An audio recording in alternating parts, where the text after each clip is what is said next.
Hello friends, आपका आज के वीडियो में स्वागत है। एंड एपीआई एजुकेशन के इस लेक्चर में हम पाइथन की जर्नी स्टार्ट करने वाले हैं। अब तक मैंने कई सारे शॉर्ट्स अपने वीडियो पे डाले हैं जो आपको पाइथन के बारे में ऑलरेडी बहुत आइडिया दे चुके होंगे, बट अगर अभी तक आपने पाइथन स्टार्ट नहीं किया है so this is good to go from here. इन लॉन्ग वीडियोस की एक अलग से प्लेलिस्ट मेरे चैनल पे आएगी जिसे देखकर आप अपनी पाइथन की पूरे कोर्स को कंप्लीट कर सकते हैं। एंड जो पाइथन के शॉर्ट्स हैं वो अलग से टिप्स एंड ट्रिक्स के लिए आते रहेंगे, सो उन्हें आप एक मिर्च मसाले की तरह अपनी स्किल्स में तड़का लगाने के लिए यूज कर सकते हैं। Okay, so let's begin without any delay. And या आज के वीडियो में हम पाइथन के अंदर सिंपल इनपुट एंड आउटपुट से लेकर के ऑपरेटर्स और इफ स्टेटमेंट तक समझने वाले हैं कि कैसे काम करता है। So let's begin.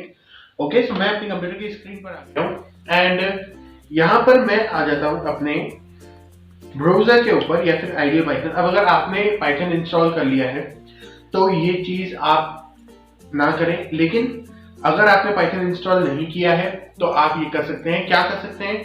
अगर आपने अभी तक पाइथन इंस्टॉल नहीं किया है तो फिलहाल के लिए लैपटॉप लेके बैठ जाइए और गूगल कोलैबोरेटरी ऑन कर लीजिए, क्योंकि या फिर कोई भी open Python online compiler open कर लीजिए जिससे कि आप प्रैक्टिस कर सकें। इसको इंस्टॉल कैसे करना है अगर आप सीखना चाहते हैं, हालांकि मैंने शॉर्ट वीडियो में आपको बता रखा है कैसे इंस्टॉल करना है, लिंक्स भी प्रोवाइड कर रखे हैं। स्टिल अगर आपको कोई दिक्कत आ रही है तो मैं इसके लिए आपके पास लॉन्ग वीडियो भी लेके आ सकता हूं। ओके, सो हमारे पास यहाँ ब्राउजर हमारा ओपन हो गया। अब सबसे पहले हम यहाँ पे online Python compiler,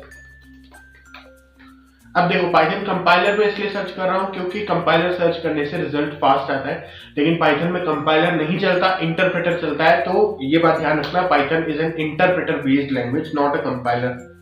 okay, but ये देखो ऑनलाइन पाइथन कंपाइलर लिखा हुआ है यहाँ वेबसाइट पे, इसलिए मैंने कंपाइलर लिखा है। ओके, सो प्रोग्राम इसका कंपाइलर या फिर गूगल कोलैबोरेटरी दो बेस्ट ऑप्शन है, आप यूज कर सकते हैं ऑनलाइन कंपाइलर के तौर पे।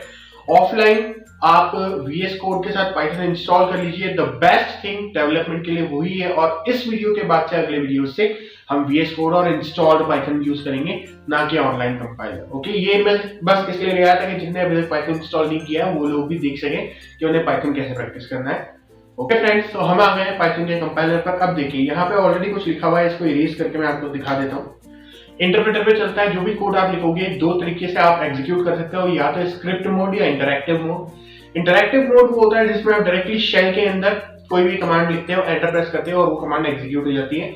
और इंटरैक्टिव मोड के बाद होता है स्क्रिप्ट मोड, जिसमें आप अपनी कमांड एक py एक्सटेंशन के साथ पाइथन या फाइल में स्टोर करते हो, पाइथन फाइल में, और उसे रन करते हो।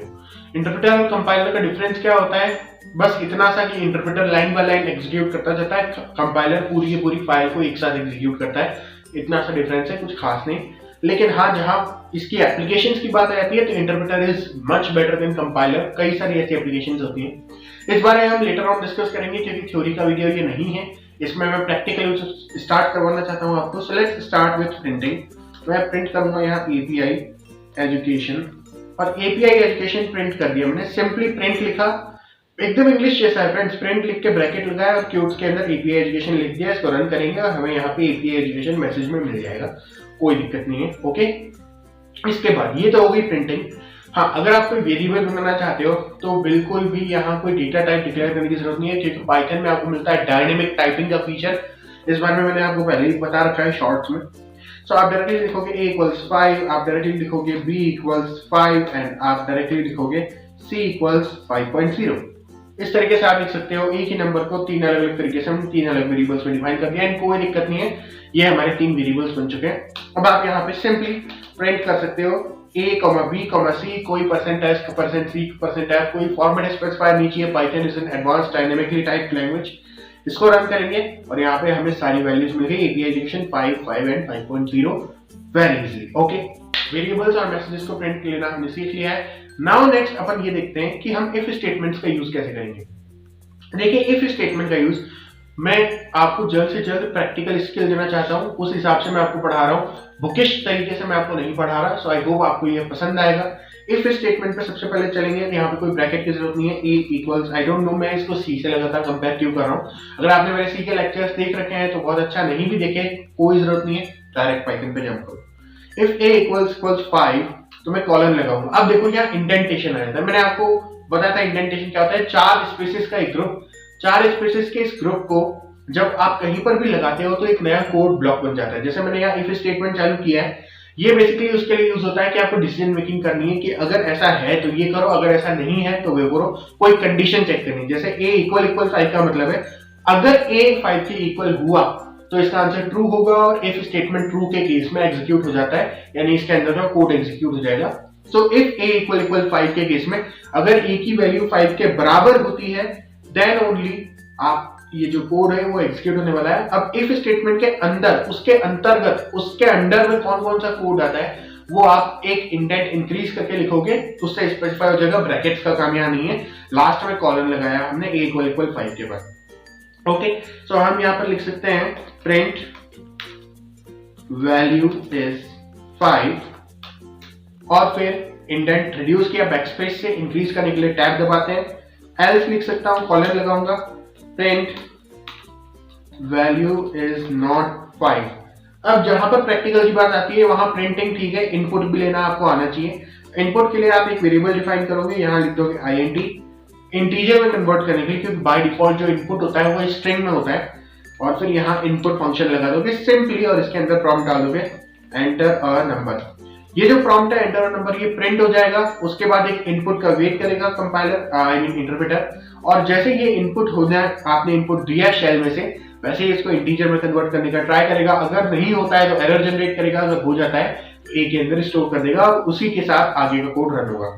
सो इसको हम एग्जीक्यूट कर सकते हैं और यहाँ पर ये हमसे कहेगा एंटर अ नंबर, मैंने एंटर किया 5 एंड ये कह रहा है वैल्यू इज 5। एक और बार रन करते हैं, इस बार ये कह रहा है एंटर अ नंबर, मैंने एंटर किया 45 और ये कह रहा है value is not 5 because 5 is not equal to 45। Okay, इसमें एलिफ भी आ जाता है। अब हम चेक कर लेते हैं 5 से ग्रेटर देन, इक्वल और लेस देन की कंडीशन। तो अगर a ग्रेटर देन 5 है तो मैं print value is more than 5। Okay, elif लगा सकते हैं, यहाँ एल्स इफ नहीं होता, एलिफ होता है, डायरेक्ट कंबाइन कर दिया। और यहां मैं लिखूंगा a = 5। ओके, और प्रिंट वैल्यू इज 5। और अगर ये भी नहीं होता तो else value is less than 5। Okay, इस तरीके से हम कोई भी वैल्यू एंटर करेंगे वो हमको बताएगा 5 से बड़ा, छोटा या लेस, मतलब इक्वल। एंटर अ नंबर, मैंने एंटर किया 2, ये कह रहा है वैल्यू इज लेस देन 5। फिर से रन करूंगा, एंटर अ नंबर, मैंने एंटर किया 5, ये कह रहा है वैल्यू इज 5। और फिर से रन करूंगा, एंटर अ नंबर 45, ये कह रहा है वैल्यू इज मोर देन 45। सो हो क्या रहा है, a को कंपेयर कर रहा है 5 के साथ, क्या a ग्रेटर देन 5 है? नो। देन अगर है तो ये इसको एग्जीक्यूट करेगा, अगर नहीं है तो एलिफ वाले केस में जाएगा, ये नहीं तो ये नीचे वाले ऑप्शन पे आ जाओ। a 5 के बराबर है क्या चेक करेगा, अगर a 5 के बराबर भी नहीं होता है तो एल्स वाले पार्ट को आगे एग्जीक्यूट करेगा, वरना इसको प्रिंट कर देगा। अगर a 5 के बराबर होता है तो इसको प्रिंट करेगा, अदरवाइज एल्स वाले पार्ट पे जाएगा और इसको प्रिंट कर देगा। एल्स में कोई कंडीशन नहीं है, यानी कि अगर इफ और एलिफ काम नहीं कर रहे हैं तो एल्स काम करेगा ही। और आप एलिफ के अंदर मतलब इफ और एल्स के बीच में चाहे जितने एलिफ लगा सकते हो, शुरुआत आपको इफ से करनी है, लास्ट में एलिफ या एल्स लगाना कोई इंपॉर्टेंट नहीं है। Okay, so this is how if, elif and else work. These are branching statements या डिसीजन मेकिंग स्टेटमेंट्स। इसमें नेस्टिंग हम आने वाले वीडियो में देख लेंगे। एंड अगर पाइथन इंस्टॉल करने में कोई दिक्कत हो रही है तो आप मुझे कमेंट करके जरूर बताएं, मैं आपके लिए डेडिकेटेड वीडियोस पे ले आऊंगा। हालांकि मैंने एक शॉर्ट वीडियो में आपको समझाने की कोशिश की थी पाइथन, VS कोड और एक्सटेंशन कैसे इंस्टॉल करने हैं। कल मैं आपको बताऊंगा कि उसको कैसे यूज करना है, कैसे ऑपरेट करना है, एक्सटेंशंस को कैसे एक्टिवेट करना है। एंड वीडियो देखने के लिए बहुत बहुत शुक्रिया। अब से आपको लॉन्ग लेक्चर्स मिला करेंगे एक अलग से प्लेलिस्ट में, प्लेलिस्ट को सेव कर लीजिए। And thanks for watching and keep watching.